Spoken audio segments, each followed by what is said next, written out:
পদত্যাগের চাপে রয়েছেন যুক্তরাজ্যের ক্ষমতাসীন লেবার পার্টির মন্ত্রী টিউলিপ সিদ্দিক।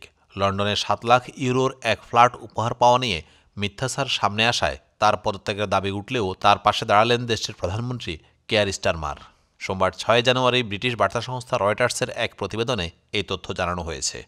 ব্রিটিশ প্রধানমন্ত্রী কেয়ার স্টারমার লন্ডনে এক সংবাদ সম্মেলনে বলেন, অর্থ ও নগর বিষয়ক মন্ত্রী টিউলিপ সিদ্দিকের উপর তার আস্থা রয়েছে। এদিন লন্ডনের সংবাদ সম্মেলনে শেখ হাসিনা সরকারের সঙ্গে যুক্ত এক ব্যক্তির ব্রিটেনে থাকা ফ্ল্যাট টিউলিপ সিদ্দিকির ব্যবহার করা নিয়ে স্টারমারকে প্রশ্ন করেন সাংবাদিকরা। এই সময় তারা স্টারমারের কাছে জানতে চান, টিউলিপের ফ্ল্যাট ব্যবহার করা নিয়ে গণমাধ্যমের প্রতিবেদনের পর টিউলিপ সিদ্দিকির বিষয়টি পরিষ্কার করা উচিত কিনা।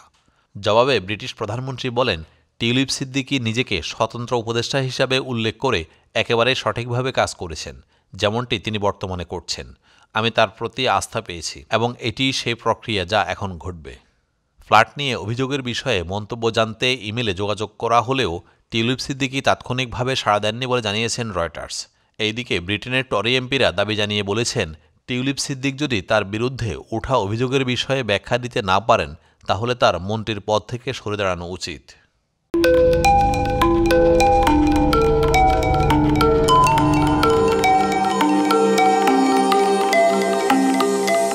টেক টিভি, দেশ ও দশের কথা বলে।